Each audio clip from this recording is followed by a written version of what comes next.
Hi friends, இன்றைக்கி நம்ம PV அறுசுவை குக்கிங் சேனலில் இன்றைக்கி பலாக்கொட்டையை வச்சு சூப்பரான மொறுன்னு நல்லா பஞ்சு போன்ற பணியாரம் செய்ய போகிறோங்க. அது எப்படி செய்யுதுன்னு பார்க்கலாம் வாங்க.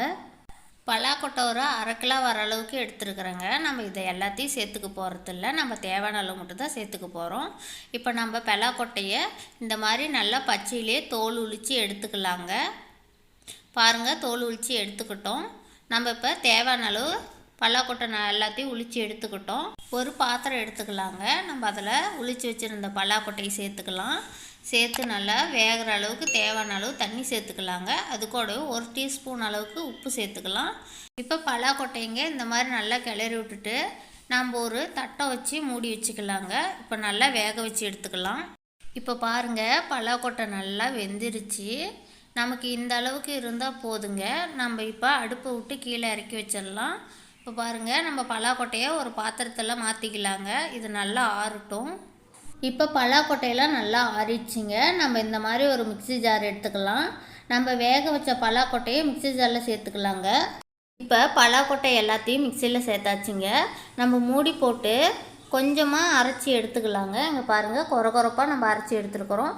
இது கூடவே தேவையான அளவு தண்ணி சேர்த்து நல்லா பேஸ்ட்டாக அரைச்சி எடுத்துக்கலாங்க. பாருங்கள், பலாக்கொட்டை நல்லா நைஸாக அரைச்சி எடுத்துக்கணும். இப்போ இந்த மாதிரி ஒரு பாத்திரத்தில் நம்ம பலாக்கொட்டையை சேர்த்துக்கலாம். பாருங்கள், இந்த அளவுக்கு நல்லா கொழுன்னு இருக்கணும். இது கூடவே ஒரு 3 பெரிய வெங்காயம் எடுத்துங்க. நல்லா பொடியாக கட் பண்ணி வச்சுருக்குறோம். இப்போ வெங்காயத்தை சேர்த்துக்கலாங்க. ஒரு 5 வரமிளகா கிள்ளி வச்சுருக்கிறேங்க, அதையும் சேர்த்துக்கலாம். தேவையான அளவு கருவேப்பிலை தழைங்க. கடலை மாவு ஒரு 2 ஸ்பூன், அரிசி மாவு ஒரு 3 ஸ்பூன் சேர்த்துக்கலாங்க. இது கூடவே மைதா மாவு ஒரு 2 ஸ்பூன் சேர்த்துக்கலாங்க. தேவையான அளவு கொத்தமல்லி தழை சேர்த்துக்கலாம். சோடாப்பு ஒரு 1/4 ஸ்பூன் போட்டுக்கலாங்க. நம்ம ஏற்கனவே பலாக்கொட்டை வேக வைக்கிறதுக்கு நம்ம உப்பு சேர்த்துருந்தோம். உப்பு 1 ஸ்பூன் சேர்த்துக்கலாங்க. உப்பு தேவையான அளவு மட்டும் சேர்த்துக்கலாம். இப்போ தேவையான அளவு தண்ணி சேர்த்துங்க. நம்ம நல்லா கரைச்சி எடுத்துக்கலாம். இப்போ நல்லா மாவெல்லாம் கரைச்சி எடுத்தாச்சுங்க. பாருங்கள், நல்லா கெட்டியான பதத்துக்கு இருக்குது. இந்த அளவுக்கு இருக்கணும். இப்போ நம்ம அடுப்பில் பனியாரக்கல்லை வச்சுருக்குறோங்க. கல் சூடு ஏறிடுச்சு. நம்ம இப்போ தேவையான அளவு எண்ணெய் சேர்த்துக்கலாங்க. இப்போ பனியாரக்கல்லில் எண்ணெய் சேர்த்துருந்துங்க. எண்ணெயெல்லாம் சூடு ஏறிடுச்சு.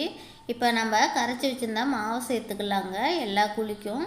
இப்போ பாருங்கள், எல்லா குழிக்கும் மாவு சேர்த்தாச்சு. இந்த மாதிரி ஒரு மூடி போட்டு மூடி வச்சிடலாங்க. இப்போ பாருங்கள், ஒரு சைடு நல்லா வெந்துருச்சு. நம்ம இந்த மாதிரி ஒரு ஸ்பூன் வச்சு நம்ம பணியாரத்தை திருப்பி போட்டுக்கலாங்க. இப்போ பணியாரம் பாருங்கள், நல்லா 2 சைடும் நல்லா வெந்துருச்சு. இப்போ நம்ம இந்த மாதிரி ஒரு ஸ்பூன் வச்சுங்க நம்ம வேறு பாத்திரத்துக்கு எடுத்து மாற்றிக்கலாங்க. பாருங்கள், பார்க்கவே பணியாரம் சூப்பராக இருக்குது. இப்போ நம்ம சூப்பரான பலாக்கொட்டை பணியாரம் ரெடி ஆயிடுச்சிங்க. நீங்கள் இந்த மாதிரி செய்து பாருங்கள். ஈவினிங் டைமில் நீங்கள் சாப்பாட்டுக்குள் தான் இந்த மாதிரி நீங்கள் பலாக்கொட்டையை வச்சு கூட சூப்பராக பணியாரம் செஞ்சு சாப்பிட்லாங்க. இங்கே பாருங்கள், நான் புட்டு காமிக்கிறேன் எவ்வளோ சூப்பராக சாஃப்டாகவும் வெந்திருக்குதுன்னு. இந்த மாதிரி நீங்களும் செஞ்சு பாருங்கள், ரொம்ப நல்லாயிருக்கும். இந்த வீடியோ பிடிச்சிருந்தா லைக் பண்ணுங்கள், கமெண்ட் பண்ணுங்கள், ஷேர் பண்ணுங்கள். மறக்காமல் எங்கள் சேனலுக்கு சப்ஸ்கிரைப் பண்ணுங்கள்.